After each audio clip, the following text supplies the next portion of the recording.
From LinkedIn News, I'm Leah Smart, host of Everyday Better, an award-winning podcast dedicated to personal development. Join me every week for captivating stories and research to find more fulfillment in your work and personal life. Listen to Everyday Better on the LinkedIn Podcast Network, Apple Podcasts, or wherever you get your podcasts. From LinkedIn News, I'm Jessie Hempel, host of the Hello Monday podcast. Start your week with the Hello Monday podcast. We'll navigate career pivots. We'll learn where happiness fits in. Listen to Hello Monday with me, Jessie Hempel, on the LinkedIn Podcast Network or wherever you get your podcasts. Hello, my friend, and welcome to another episode of Negotiate Anything. Thanks for spending time with us today. It's listeners like you in 181 different countries that have made Negotiate Anything the most popular negotiation and conflict resolution podcast in the world. I'm your host, Kwame Christian. I'm a business lawyer, mediator, professor, and the director of the American Negotiation Institute. Before we get started, I have two quick questions for you. Is negotiation a critical part of what you do? Do you need to resolve conflict and persuade at work? If you answered yes to both of those questions, visit our website to learn more about our negotiation workshops. We've traveled the country working with professionals just like you, and we'd love to have the opportunity to work with you too. Check out the link in the description to learn more. Marc, thanks for joining us, my friend. Really excited to join. Yeah, it's great to have you. So how about you get us started by telling us a little bit about yourself and what you do?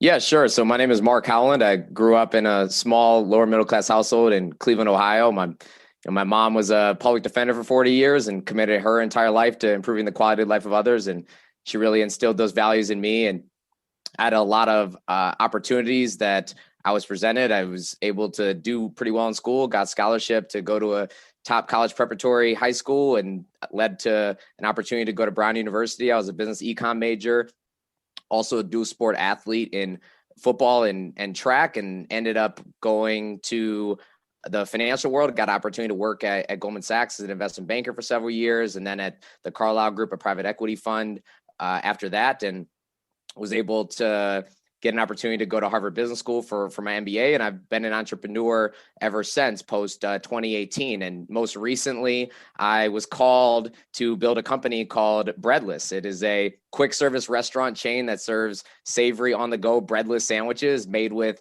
leafy super greens like red Swiss chard, turnip greens, collard greens that empower a health conscious lifestyle. We don't use any bread or lettuce. It's all leafy super greens with chef crafted combinations that taste good. And you know what really gets me particularly excited about what we're doing is that I firmly believe that we are on the path to democratize the health and wealth of neighborhoods everywhere, because not only are we bringing healthy options to the communities, but we want those communities to be able to own the revenue streams through affordable breadless franchises so that wealth can circulate back into the communities that are being served healthy food at the same time, so that we can authentically build a more equitable and healthy society in unison. Wow. Marc, I get more impressed every time we chat, man. It is impressive what you've built, and it's so cool seeing where you are now from where you were like last year, and the difficult conversations that had to take place in order to make that happen. It's really, really cool to see. Yeah, it's funny because we are so early in our journey, but yet I feel like a lot has transpired at the same time. You're exactly right. Absolutely. Well, great. So today we're talking about how to gain buy-in for your idea. And so again, you had an incredible vision, but you needed buy-in. You needed a team. So the first thing we're going to talk about is how you got team buy-in. The second thing we're going to talk about is how you got community buy-in. And then now how you got investor buy-in. And again, for me, seeing it from the beginning and how we kind of work together to craft these conversations earlier to get the team on board, it's cool to see where you are. So let's tell the listeners about that part of the process. Yeah, it's interesting. And it's funny you say sort of team, community, and investors. And I actually think it starts one place sooner, which is yourself. So for me, I realized it's super critical to get buy-in on your own for yourself authentically before you can get buy-in from others. And I think that comes from authenticity, which usually comes from some form of story, which forms your why. And I had a very clear story that transformed my why because I grew up in Cleveland, Ohio, where if I wanted to eat healthy, the options were, or excuse me, not if I wanted to eat healthy, but if I just wanted to eat something that was relatively convenient, it was burgers, fries, or fried chicken. And that informed how I grew up. And so ultimately, at one point, someone even said I had a gut, and that was something that really made an impact on my sense of self. And thankfully, I grew up in a city that is really big into sports. So I pushed myself into becoming a great athlete in football and track. And that helped me to transpire up until adulthood. But then the world of finance is not one that is that serves a healthy lifestyle very well. And so it was very difficult to find healthy options. So that was, my story, and I'm motivated to want to ensure that others can also get access to these healthy options, which is my authentic, true story. And I'm certain about that story. And so then when I was communicating with others to join the team, it actually stemmed from an initial point of trust and relationship. So just for example, our co-founder and chief product officer, Ryan, I met him in 2015 through a barbecue that was called a BBQ in New York that another friend was hosting. She introduced us because he was a friend of hers, and she had a lot of obviously faith and trust in him as the chef, and they had opened a restaurant together, and she had a lot of faith in me and knowing our background, so wanted to connect us, and that was where our relationship started to flourish. So that foundation was built upon mutual friends and having a trust that each party was going to be was going to be able to connect with one another in a meaningful way. That's fantastic. And so what we're seeing here is the fact that your reputation in many ways was carrying the weight of persuasion for you, right? For Ryan as the chief product officer, it could have been a big ask because he has a business, he's already pretty successful, right? And so now you're asking him to take on more responsibility. So there were reasons for him to say no, but just because of the relationship he has with you and how you've already created this level of credibility with him, it became an easier decision for him to make. And now, one that is often overlooked is the fact that your fiance, now wife, Elsie, she's part of the team too, and that there is some interesting dynamics there because you still needed to get her to buy in as well. Yes, absolutely. And that one was, I think, a lot easier because when I first told her about the concept, she had already known me, obviously, our entire lives. We had been consistently talking about my way of eating because I've been the guy going into every single restaurant for the past 10 years saying, could I get a lettuce bun or lettuce wrap instead of bread? And the options that have come back have to say the least, like subpar, sloppy, inconsistent, falling apart, watered down. So I was always venting to her about the options that were coming back and taking photos of it. So at one point in 2019, I sent her a photo that was sort of the last straw of an option that I was eating and said, this is ridiculous. Like, why can't I get a delicious sandwich without bread, with any consistency whatsoever? A place should exist that is solely focused on delicious sandwiches without bread. And I remember after sending her that photo, she just started sending me back fire emojis and said that I don't think this is just you. I think that this is something that we should further explore and that you can run with. And that's where that whole conversation started. And she's like, I'm in business school. I want to get involved and I want to help build this with you. So that was a more kind of, she actually propositioned me to be a part of the team because I didn't want to put that on her, if you will. This is great. And there's something really important here because with Ryan, we're talking about the credibility, right? With Elsie, it's the fire emojis, right? The passion. So it reminds me when we think about old school persuasion, like the Greek philosophers, we're talking about logos, ethos, pathos. So the ethics, the logic, and then we have the passion. And so the ethics, that's the side where you're saying, listen, this is wrong. There are other people like me who are experiencing this. And then that led to the passion, the fire. But none of that is persuasive without the logos. You have that. Having worked on Wall Street for a long period of time, being a Harvard MBA, people know that you have that fire, but you can also get it done. And so when we think about buy-in, gathering buy-in, we have to think about the various approaches that we use to persuade the people in front of us. And so it can't just be the brains, it can't just be the facts, the data, statistics. That is persuasive, but it usually doesn't win the day by itself. It has to be paired with other things in order for people to fully be bought in. That makes sense. Kwame's dropping bombs. Yeah, no, that's cool, man. I like this. This is great. And so we have the team now. Now we talk about the community. And so let's start this off with two questions. Why was it important for you to get community buy-in? And then how did you get community buy-in? Hi, I'm Katherine Kanapke, and I'm the Chief Operating Officer here at the American Negotiation Institute. Did you know our company offers completely customizable negotiation workshops? The negotiation and conflict resolution skills that your team will learn from these workshops are beneficial across all professions, but they're especially useful in procurement, purchasing, sales, sourcing, and contract management. Our calendar is filling up quickly, and we even have some workshops scheduled for next year. If you think you might want one, I'd suggest reaching out soon so you don't miss out. Check out the link in the description to learn more. Also, be sure to check out our YouTube, LinkedIn, and Instagram accounts to see our daily negotiation content. Thanks for listening. Brace the rudders! Raise the sails! Raise the sails! Captain, an unidentified ship is approaching. Over. Roger. Wait, is that an enterprise sales solution? Reach sales professionals, not professional sailors. With LinkedIn ads, you can target the right people by industry, job title, and more. We'll even give you a $100 credit on your next campaign. Get started today at linkedin.com/marketer. Terms and conditions apply. Sure.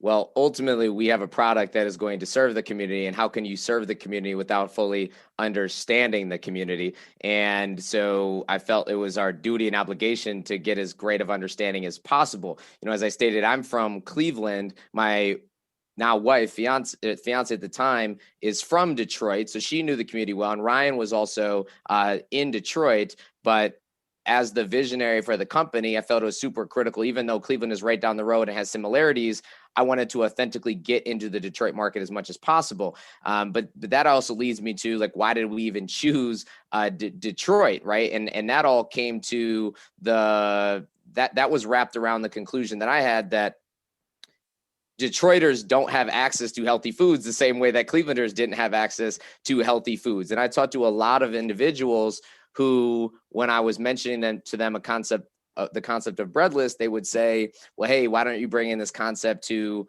California or out west or the East Coast and areas that you might traditionally associate with healthy food? And they'd say Midwesterners don't eat healthy food. And I'm like, well, Midwesterners don't have access to healthy food. So is it the chicken or the egg? And so for me, it was super important to be in a market that needs us the most, and then to expand those other cities afterwards. And I wanted to make sure that I authentically got into the community. So every single opportunity I had, I took advantage of. So, I mean, for example, like Elsie's aunt would invite me to an event on a Wednesday night, and I would, just with members of the community, having a tasting event. I would go there and meet as many people as possible.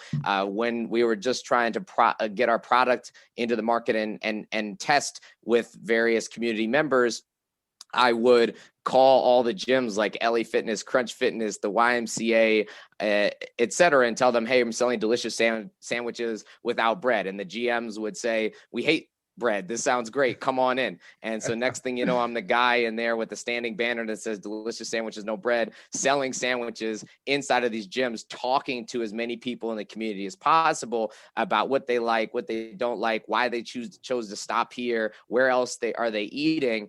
And some incredible stories came out of that.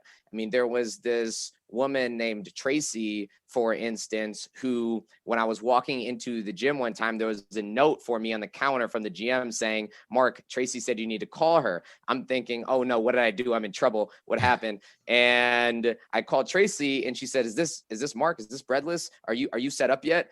And I said, hi, Tracy. Like, yes, I'm getting set up right now. And she's like, don't go anywhere. And I'm like, okay, I won't. Tracy came back in to the gym maybe 20 minutes later to buy 2 sandwiches from us, meaning she worked out, but she went home. Then she drove back to buy 2 sandwiches. I'm like, Tracy, why did you come back and buy these sandwiches? And she's informing me, I have diabetes and there's very few options for me to eat healthy in the neighborhood. And I think this product is really great. Please keep doing what you're doing.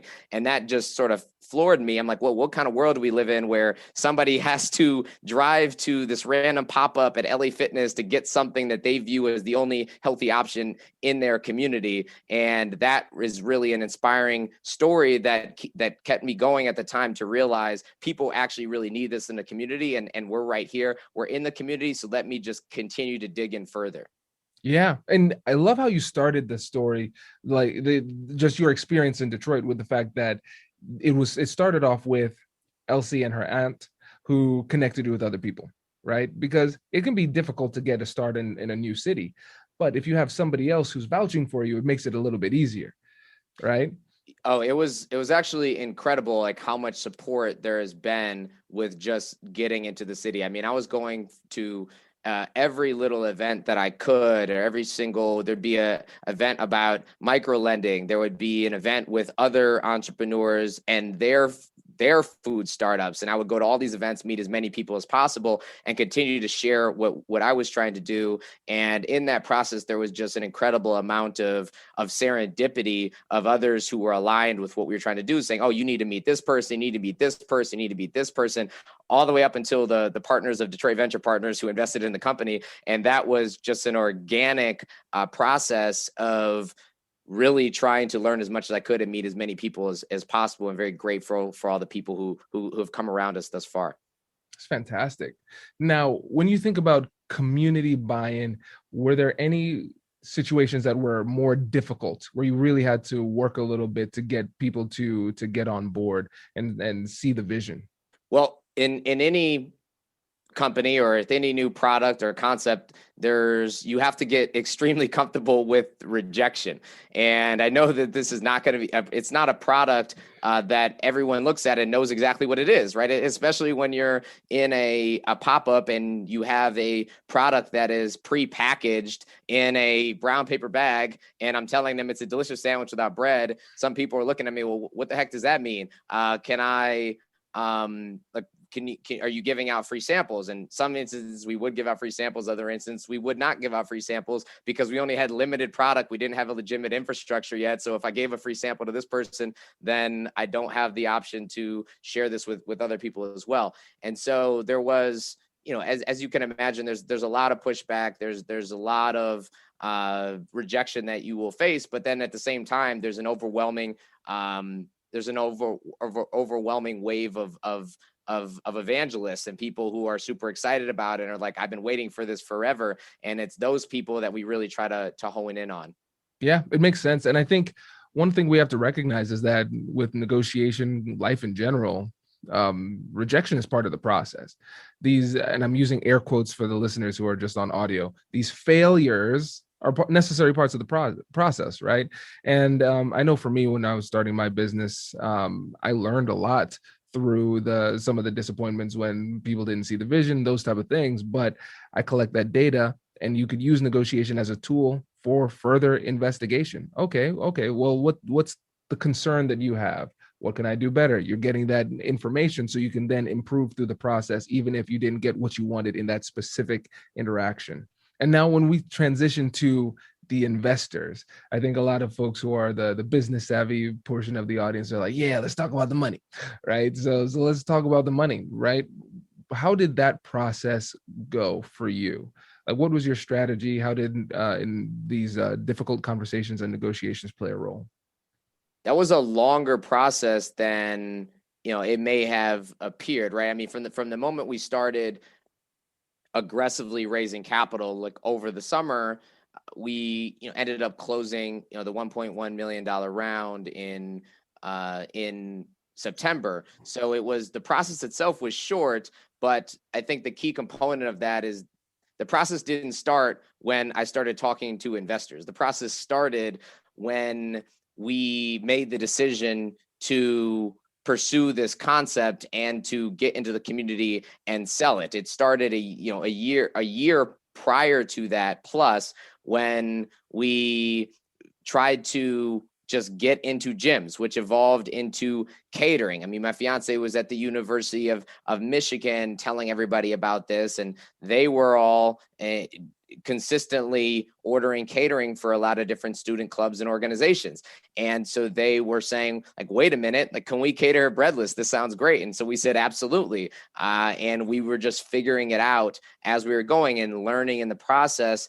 And I think over the course of all that time, we were getting, feedback, we were getting reviews, customers were ordering again and again, and we were getting that buy-in. And that was also at the same time building our own sort of processes in our systems and our own confidence in what we were doing. And so by the time ultimately, COVID hit, and that was around the same time that we had feel like we accumulated enough information and buy-in to say we need to get a legitimate infrastructure in place for what we're doing, because everything to date had been ad hoc, using whatever kitchen that was certified that we could get our hands on to make things happen, and that wasn't sustainable. We knew it wasn't sustainable, but we thought of it all as beta testing. So our entire sort of first year we thought of as beta testing to iterate and improve and refine, so that when we eventually were going to have conversations with investors, we had stories to tell and we were buttoned up and we knew how the product worked and how much money we could make from the product, and had thoughts on our margins, right? And built a business plan and all these investor readiness type projects that we focused on to make sure that we were prepared, right? And getting the proper organization set up and making sure everybody had proper agreements and all of that. So at the moment we pressed go, we were truly ready to take on investor capital. And in thinking about all the type of capital that we were going to bring on, we considered everything from debt financing to equity financing. And the debt financing would be great because it's non-dilutive, but at the same time, we are launching a new concept, and we wanted to have the flexibility to withstand any variables. And so we wanted to have, patient aligned investors who not only could help us to have the runway that we needed, but then could also help to add value to us in a material way. And in thinking of who we would want to bring on as investors, we were looking for people that had a track record of successful investing in some type of food related concept, because we knew we were building a food related concept. So we were looking for aligned strategic investors who invested in food related concepts. And so we did a lot of research to figure out who any of these people were. And at the same time, I realized that because I didn't know any of these people, that the first step to all of this would be to utilize the social capital, the brand capital, and the work that we put in to get the immediate people closest to us to buy in first. Because I knew before approaching those third parties, they want to just see as much buy-in as possible. So we started with basically friends and families, talking to our former bosses, friends from school, and those people who I guess you could think of as like the minnows, if you will. We were able to get the not that they're small people, but they were writing smaller checks, and relatively speaking, and then before we were going to catch the sharks. And so that's exactly what we did. So we were able to thankfully get a lot of people to come around us and to get some momentum in the fundraise. And then we're able to connect with Cal Vapuri, who had seed funded Sweet Green, All Birds, and Warby Parker, among many other successful companies. And so he had understood the space, and at one point even asked us to overnight him sandwiches to New York City, and we had no idea what we were doing. Ended up calling a friend who was at UPS, who called somebody else, who then told us about a company that could help us with cold shipping, and found a way to somehow get this product packed and shipped to him to New York. And we had no idea how it was going to turn out, but it ended up not being a complete disaster. And he emailed us back and actually took photos of the sandwiches and laid them all out and said this was all great, but by the way, here's also some incremental feedback. So I think the fact that he also was giving us feedback at the same time where he was even evaluating investing in the company further gave me confidence in him as somebody who could add value and be a great investor. And I think getting the initial traction with other people helped him also get the confidence to come on board as well. And how did we connect with him? It was ultimately using friends who helped me get access to a data source that had a list of all these investors, and then putting every single investor into LinkedIn and seeing who I had a mutual connection to, and saw that I had a mutual connection to Cal through an attorney that was our attorney, was also his attorney, and that person ended up connecting us, and that's where the relationship started to build. But I think that whole process started when we thought, well, how can we really test this idea? Well, it's to get into the market as efficiently as possible, which we did. And then it was a lot of beta testing.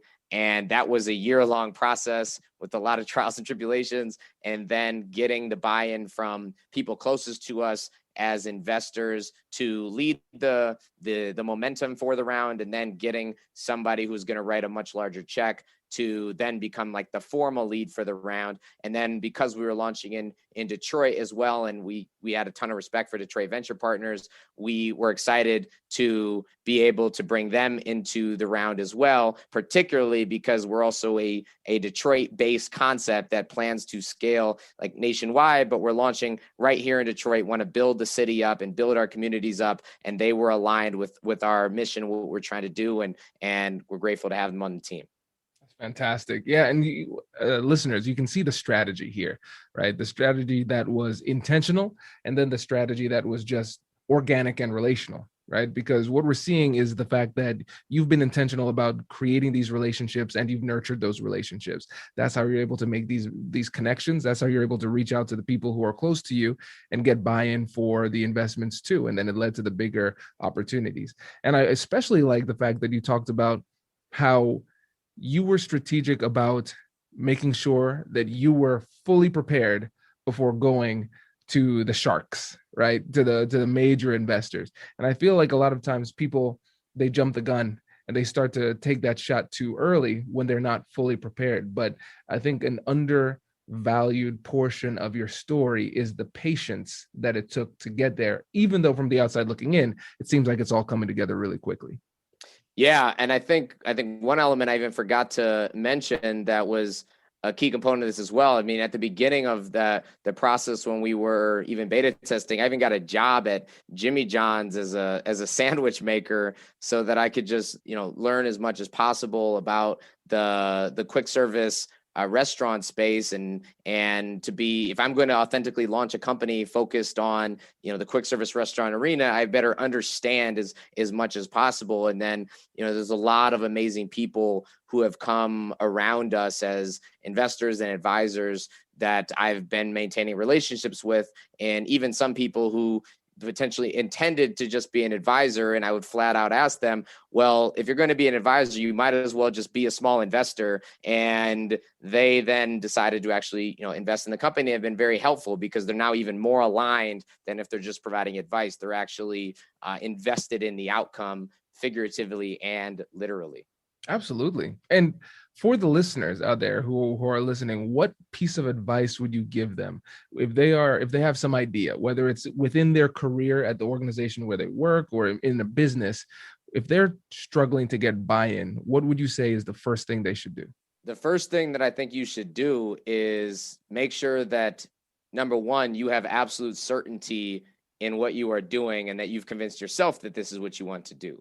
And the next thing would be to just get, and if you don't have that, which is okay, build your certainty by just getting it in the product in front of people, right? Get the real, true reactions to it. You can talk about what you're going to do all day, and then you talk to the customer, and that customer may tell you that this is not such a great idea for XYZ reason. And you have to talk to multiple customers because maybe you're just not talking to the right target customer. So I would encourage you to have the courage to just get out there and do it in the cheapest, most efficient way possible, which for us was just selling sandwiches in gyms. And that will help you to learn as much as you can and also build your own confidence around what you're doing. But always make sure to ask yourself why you're doing it and make sure that there's an authentic story behind it that drives you, because you're inevitably going to encounter a lot of rejection, and you want to be able to fight through that rejection with a powerful why. Absolutely. Oh, that's great. Marc, I appreciate it. Before you go, let the listeners know again about the company, how they can get in touch with you, and where they can learn more. Yes, absolutely. So the company is Breadless, and we are a quick service restaurant chain that serves savory on-the-go breadless sandwiches made with leafy super greens like red Swiss chard, turnip greens, collard greens that empower a health-conscious lifestyle. We're launching our first location right outside of downtown Detroit. So if you're in Detroit, come check us out for sure before we're in a city near you. Our website is gobreadless.com. You can reach out at contact@gobreadless.com. Fantastic. Marc, thank you so much. Appreciate it. Congratulations, you've just joined an elite club. By listening to a full episode, you're now officially on the Negotiate Anything team. So welcome aboard. What most team members do is they subscribe to the podcast because that allows them to automatically get the latest episodes of the show. The best things in life lie on the other side of difficult conversations. Keep learning, keep practicing, and keep getting better. Your relationships will improve, your career will soar, and you'll have the confidence you need to get the most out of these crucial conversations. Again, thank you for joining the team. We're excited to have you, and I will see you in the next episode. I'll catch you later.